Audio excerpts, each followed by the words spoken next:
Happy 10th of December, yogis. Welcome to the 10th day of your Advent calendar.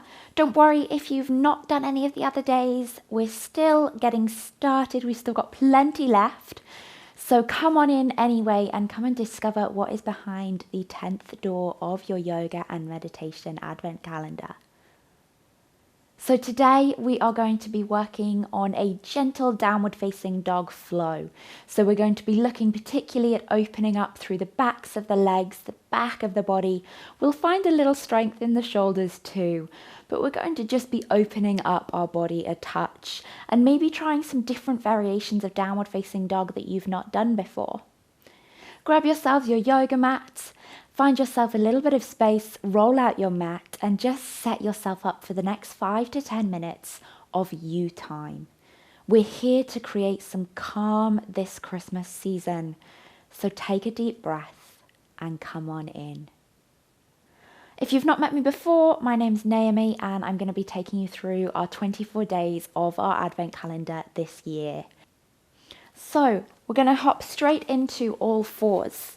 So just find yourself in all fours, spread the fingers, spread the hands, take the knees underneath the hips. Inhale, dip the belly, lift the gaze, and exhale, round through the spine. Take one more inhale through the nose, open the chest, and then exhale, round through the spine. Then come back to neutral, extending right foot behind you, push into the heel, lengthen through the back of the leg. Take a breath, breathing through your nose if you can. You can close the eyes if you want. And then switch sides, left leg behind, nice and strong, keep the hips level. Begin to feel that length through the back body. Then bring those feet, those knees back to the mat. Take the hands a few inches further forward, tuck the toes, push up and back, downward facing dog. Find the feet hip width apart. We want a big bend in the knees and take the hands just wider than shoulder width. So for you, if you've got tight hamstrings, you can do any of our downward facing dog with the knees bent today. But even if you don't have tight hamstrings, just enjoy this slight variation where we're lengthening through the back predominantly, not thinking too much about the legs. And then lengthen through the legs a little more and bend each knee alternately. So walk out your downward facing dog. If you're a pretty regular yogi, you're used to this one. Just gently move the knees, move the heels closer to the earth. Maybe take it a different pace to what you normally do. Mix it up a little bit if you are a regular yogi. And then bring it back to static.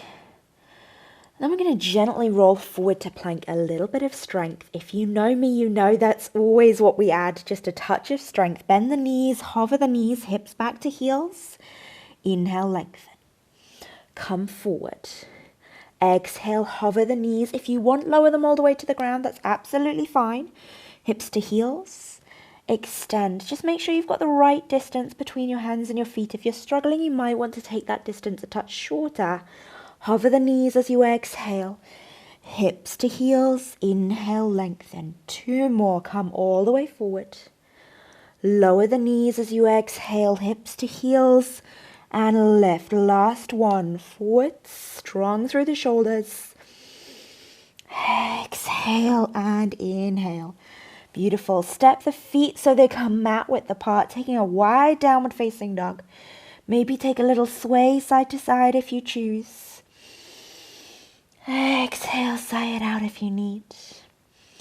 And then step the feet back together, so all the way together this time, not to hip width apart. Lift the right leg to the ceiling, and then stack the right hip on top of the left. If that's enough, stay here. Otherwise, you bend that right knee and begin to come into your hip opening variation of downward facing dog.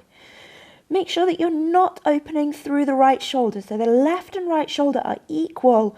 All of that opening is coming through that top hip.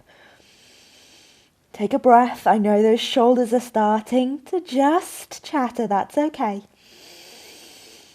Find your breath. Ground yourself in your breath. Find that strength that I know you have. Take that right foot to the floor. Inhale, lift left leg up, stack left hip on top of right, bend left knee if you choose. Remember that levelness of the right and the left shoulders. You're not shearing through the shoulder joint. You want them to stay equal. All of that opening comes through the hip. Close the eyes and breathe. Really, really good. Place that left foot to the mat. Take the knees nice and wide. Take the knees all the way to the mat. Take the toes, untuck them and place the forehead to the mat or to a cushion. Sink into your child's pose and just take a few cycles of breath. Just get your breath back. Maybe you sigh out through the mouth if you need. Really, really fill up your body with breath right now. Find the energy or the motivation, whatever it is that's going to get you through the day or through the rest of your day. Maybe even find a word, something that you want to bring into your day. Whether that is calm, whether it is strength, whether it is joy, whatever it is. Choose your word and maybe try to bring it into your day today. Gently wiggle the hands all the way up to the knees, come all the way up to seated. And just gently bring the hands together at the heart center into your Anjali Mudra. Close the eyes if you haven't. Drop the chin to the chest. Breathe. Silently repeat your word to yourself. Blink open the eyes, allow the light back in and lift the gaze. Namaste. Subscribe below if you want to be the first to watch the new Advent calendar released every day up until Christmas Eve. Have a lovely rest of your day and I will see you again tomorrow.